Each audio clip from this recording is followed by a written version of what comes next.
प्रेम से बोलिए गौरी पुत्र गणेश की जय।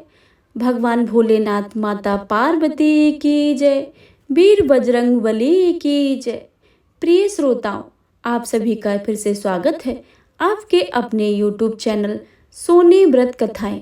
आज मंगलवार के दिन आप सभी सुनेंगे वीर बजरंग बली हनुमान जी की बहुत ही पावन कथा। आप सभी से अनुरोध है कि इस कथा को पूरा अवश्य सुने और कमेंट बॉक्स में भगवान वीर बजरंग बली की जय लिखना बिल्कुल भी मत भूलिएगा। आइए प्रेम से जयकारा लगाते सुनते हैं हनुमान जी की कथा। प्रेम से बोलिए वीर बजरंग बली की जय। बालाजी महाराज की जय। सालासर धाम की जय। व्यास जी ने कहा, एक बार नैमिषारण्य तीर्थ में 88,000 मुनि एकत्रित होकर पुराणों के ज्ञाता श्री सूत जी से पूछने लगे, हे महामुनि, आपने हमें अनेक पुराणों की कथाएं सुनाई हैं। अब कृपा करके हमें ऐसा व्रत और कथा बताएं जिसके करने से संतान की प्राप्ति हो तथा मनुष्यों का रोग शोक अग्नि सर्व दुख आदि भय को दूर होकर, क्योंकि कलयुग में सभी जीवों की आयु बहुत कम है, फिर इस पर उन्हें रोग चिंता के कष्ट लगे रहते हैं, तो फिर वह श्री हरि के चरणों में अपना ध्यान कैसे लगा सकेंगे। श्री सूत जी बोले, हे मुनियों, आपने लोक कल्याण के लिए बहुत ही उत्तम बात पूछी है। एक बार युधिष्ठिर ने भगवान कृष्ण से लोक कल्याण के लिए यह प्रश्न किया था। भगवान श्री कृष्ण और युधिष्ठिर का संवाद मैं तुम्हारे सामने कहता हूँ, तुम ध्यान पूर्वक सुनो। एक समय पांडवों की सभा में श्री कृष्ण जी बैठे हुए थे। तब युधिष्ठिर ने भगवान श्री कृष्ण से प्रश्न किया, प्रभु, हे नंदन, हे गोविंद, आपने मेरे लिए अनेकों कथाएं सुनाई हैं। आज कृपया करके ऐसा व्रत या कथाएं सुनाएं जिसके करने से मनुष्य को रोग चिंता भय समाप्त हो और उसके पुत्र की प्राप्ति हो। हे प्रभु, बिना पुत्र के जीवन व्यर्थ है। पुत्र के बिना मनुष्य नरकगामी होता है। पुत्र के बिना मनुष्य पितृतृण से छुटकारा नहीं पा सकता है, न ही उसका पुत्रांग नामक नरक से उद्धार हो सकता है। अतः पुत्रदायक व्रत बतलाइए। श्री कृष्ण भगवान बोले, हे राजन, मैं एक प्राचीन इतिहास सुनाता हूँ, आप उसे ध्यान पूर्वक सुनो। कुंडलपुर नामक एक नगर था। उसमें नंदा नामक एक ब्राह्मण रहता था। भगवान की कृपा से उसके पास सब कुछ था, फिर भी वह दुखी था। इसका कारण यह था कि ब्राह्मण की स्त्री सुनंदा के कोई संतान न थी। सुनंदा पतिव्रता थी, भक्ति पूर्वक श्री हनुमान जी की आराधना करती थी। मंगलवार के दिन व्रत करके अंत में भोजन बनाकर हनुमान जी का भोग लगाने के बाद स्वयं भोजन करती थी। एक बार मंगल के दिन ब्राह्मणी गृह कार्यों की अधिकता के कारण हनुमान जी को भोग न लगा सकी, तो इस पर उसे बहुत ही दुख हुआ। उसने कुछ भी नहीं खाया और अपने मन में प्रण किया कि अब तो अगले मंगल को ही हनुमान जी का भोग लगाकर अन्न जल ग्रहण करूंगी। ब्राह्मणी सुनंदा की इस असीम भक्ति के प्रभाव से श्री हनुमान जी बहुत प्रसन्न हुए और प्रकट होकर बोले, सुनंदा, मैं तेरी भक्ति से बहुत प्रसन्न हूँ, तू उठ और वरदान मांग। सुनंदा अपने आराध्य देव की हनुमान जी को देखकर आनंद की अधिकता से विह्वल होकर हनुमान जी के चरणों में गिरकर बोली, हे प्रभु, मेरे कोई संतान नहीं है, कृपया करके मुझे संतान प्राप्ति का आशीर्वाद दें, तो आपकी अति कृपा होगी। श्री महावीर जी बोले, तेरी इच्छा पूर्ण होगी। तेरे एक कन्या पैदा होगी, उसके अष्टांग प्रतिदिन सोना दिया करेंगे। इस प्रकार कहकर श्री महावीर जी अंतर्ध्यान हो गए। ब्राह्मणी सुनंदा बहुत ही हर्षित हुई। यह समाचार उसने अपने पति से कहा। ब्रह्मदेव कन्या का वरदान सुनकर कुछ दुखी हुए, परंतु सोना मिलने की बात सुनी तो बहुत प्रसन्न हुए। विचार किया कि ऐसी कन्या के साथ मेरी निर्धनता भी समाप्त हो जाएगी। हनुमान जी की कृपा से वह ब्राह्मणी गर्भवती हुई और 10वें महीने में उसे बहुत ही सुंदर पुत्री प्राप्त हुई। यह बच्ची अपने पिता के घर में ठीक उसी तरह से बढ़ने लगी जिस प्रकार शुक्ल पक्ष में चंद्रमा की कला बढ़ती है। 10वें दिन ब्राह्मण ने उस बालक का नामकरण संस्कार कराया। उसके कुल पुरोहित ने उस बालिका का नाम रत्नावली रखा, क्योंकि यह कन्या सोना प्रदान करती थी। इस कन्या ने पूर्व जन्म में बड़े ही विधान से मंगल देव का व्रत किया था। रत्नावली का अष्टांग बहुत सा सोना देता था। उस सोने से नंदा ब्राह्मण बहुत ही धनवान हो गया। अब ब्राह्मण भी बहुत अभिमान करने लगा था। समय बीतता रहा। अब रत्नावली 10 वर्ष की हो चुकी थी। एक दिन जब नंदा ब्राह्मण प्रसन्नचित्त था, तब सुनंदा ने अपने पति से कहा, मेरी पुत्री रत्नावली विवाह के योग्य हो गई है, अतः आप कोई सुंदर तथा योग्य वर देखकर उसका विवाह कर दें। सुनकर ब्राह्मण बोला, अभी तो रत्नावली बहुत छोटी है। तब ब्राह्मणी बोली, शास्त्रों की आज्ञा की कन्या 8वें वर्ष में गौरी, 9 वर्ष में रोहिणी, 10वें वर्ष में कन्या, इसके पश्चात रजस्वला हो जाती है। गौरी के दान से पाताल लोक की प्राप्ति होती है, रोहिणी के दान से बैकुंठ लोक की प्राप्ति होती है, कन्या के दान से इंद्रलोक से सुखों की प्राप्ति होती है। अगर हे पतिदेव, रजस्वला का दान किया जाता है तो घोर नरक की प्राप्ति होती है। इस पर ब्राह्मण बोला, अभी तो रत्नावली मात्र 10 वर्ष की है और मैंने तो 16-16 वर्ष की कन्याओं के विवाह कराए हैं, अभी जल्दी क्या है। तब ब्राह्मणी सुनंदा बोली, आपको तो लोभ अधिक हो गया है। लगता है शास्त्रों में कहा गया है कि माता पिता और बड़ा भाई रजस्वला कन्या को देखते ही वह अवश्य ही नरकगामी होते हैं। तब ब्राह्मण बोला, अच्छी बात है, कल मैं अवश्य ही योग वर तलाश में अपना दूध भेजूंगा। दूसरे दिन ब्राह्मण ने अपने दूत को बुलाकर और आज्ञा दी, जैसी सुंदर मेरी कन्या है वैसा ही सुंदर वर उसके लिए तलाश करो। दूत अपने स्वामी की आज्ञा पाकर निकल पड़ा। पंपई नगर में उसने एक सुंदर लड़के को देखा। यह बालक एक ब्राह्मण परिवार का बहुत धनवान पुत्र था और गुणवान था। इसका नाम सोमेश्वर था। दूत ने इस सुंदर व गुणवान ब्राह्मण पुत्र को बारे में अपने स्वामी को पूर्ण विवरण बता दिया। ब्राह्मण नंदा को भी सोमेश्वर अच्छा लगा और शुभ मुहूर्त में विधि पूर्वक कन्यादान करके ब्राह्मण ब्राह्मणी संतुष्ट हुए। परंतु ब्राह्मण के मन में तो लोभ समाया था। उसने कन्यादान तो कर दिया था, पर वह बहुत खिन्न था। उसने विचार किया कि रत्नावली तो अब चली जाएगी और मुझे इससे तो सोना मिलता था, अब वह मिलेगा नहीं। मेरे पास तो जो धन था उसके विवाह में खर्च हो गया है, जो शेष बचा है वह भी कुछ दिनों पश्चात समाप्त हो जाएगा। तो इसका विवाह करके बहुत ही बड़ी भूल कर दी है। अब कोई ऐसा उपाय हो कि रत्नावली मेरे घर पर ही बनी रहे, अपनी ससुराल न जावे। लोभ रूपी राक्षस ब्राह्मण के मस्तिष्क पर छाता रहा।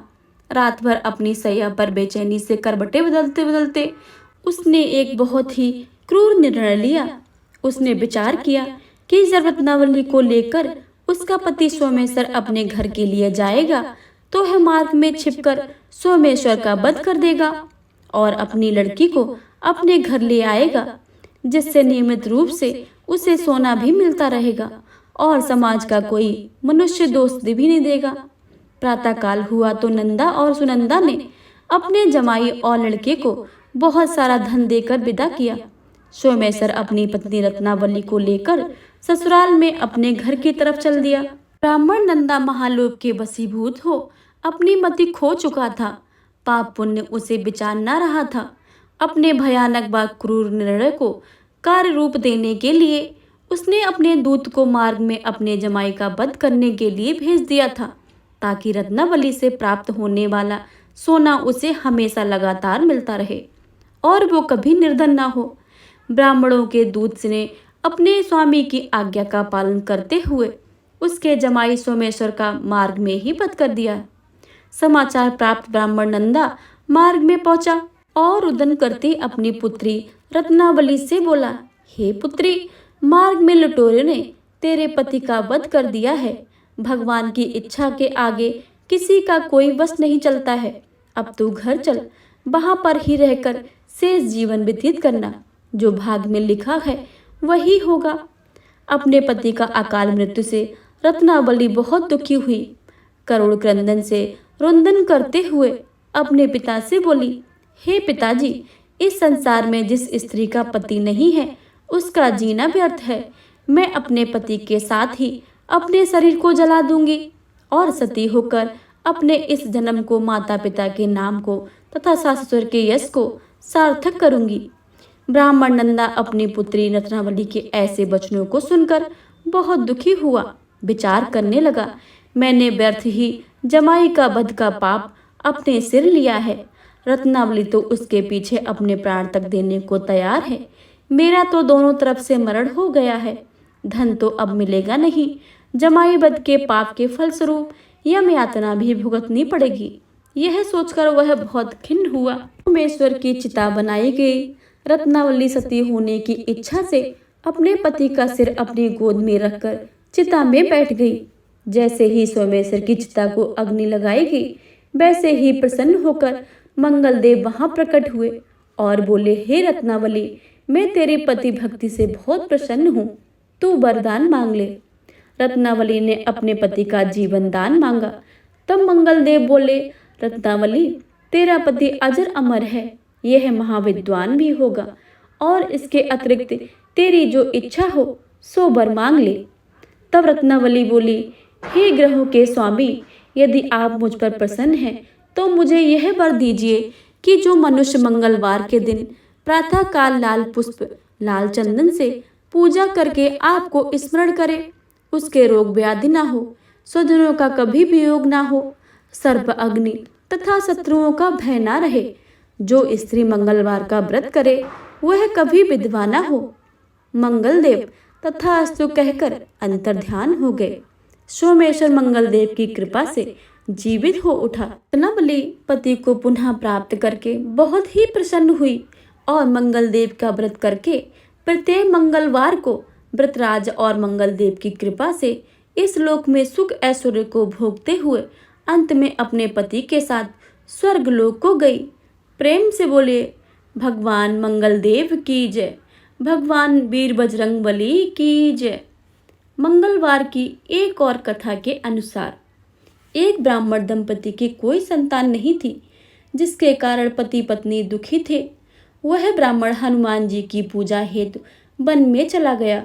वह पूजा के साथ महावीर जी से एक पुत्र की कामना प्रकट किया करता था। घर पर उसकी पत्नी मंगलवार व्रत पुत्र की प्राप्ति के लिए किया करती थी। मंगल के दिन व्रत के अंत में भोजन बनाकर हनुमान जी को भोग लगाने के बाद स्वयं भोजन ग्रहण करती थी। एक बार कोई व्रत आ गया जिसके कारण ब्राह्मणी भोजन न बना सकी। तब हनुमान जी का भोग भी नहीं लगाया।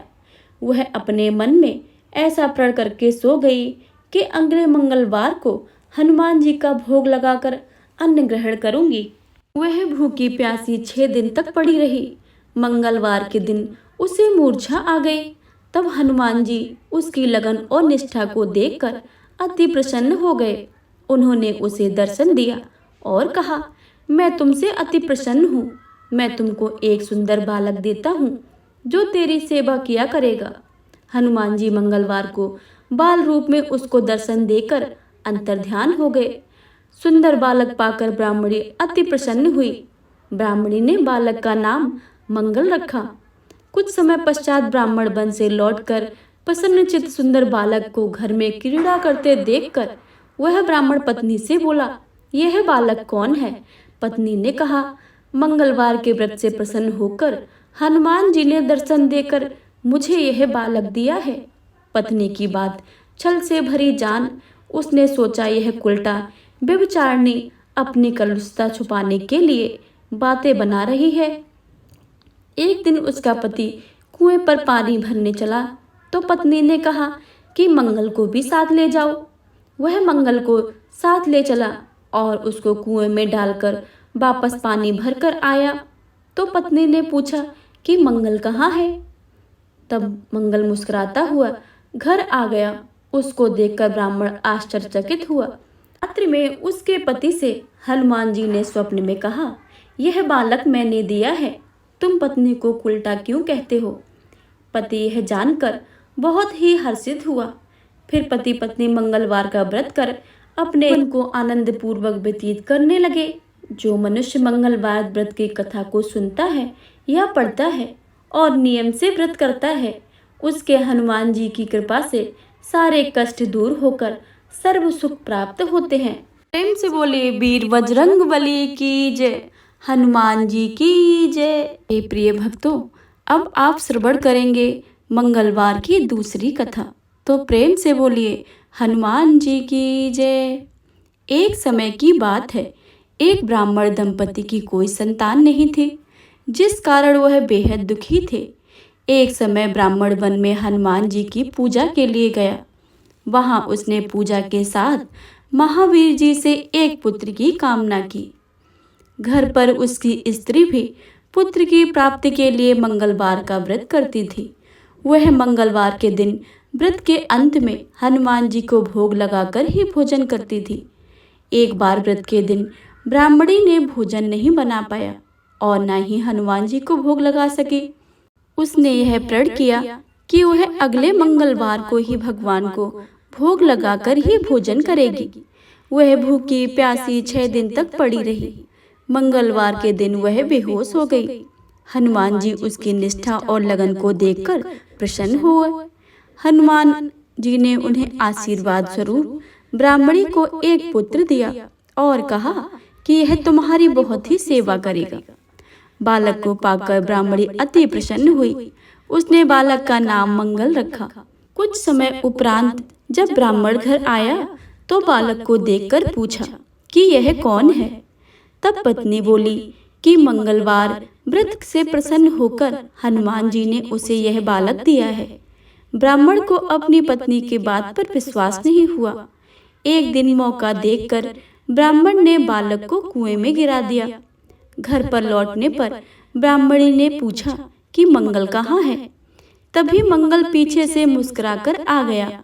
उसे वापस देखकर ब्राह्मण आश्चर्यचकित रह गए।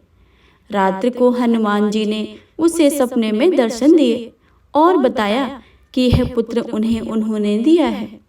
ब्राह्मण सत्य जानकर बहुत ही खुश हुआ। इसके बाद ब्राह्मण दंपति प्रत्येक मंगलवार को व्रत रखने लगे। जो मनुष्य मंगलवार को व्रत करता है, कथा को पढ़ता है और सुनता है और नियम से व्रत रखता है, उसे हनुमान जी की कृपा से सब कष्ट दूर होकर सर्व सुख प्राप्त होता है और हनुमान जी की दया का पात्र बनता है। तो प्रेम से बोलिए वीर बजरंगबली हनुमान जी की जय, सियावर रामचंद्र की जय। अगर आपको यह कथा अच्छी लगी हो तो वीडियो को लाइक करें और ज़्यादा से ज़्यादा शेयर करें।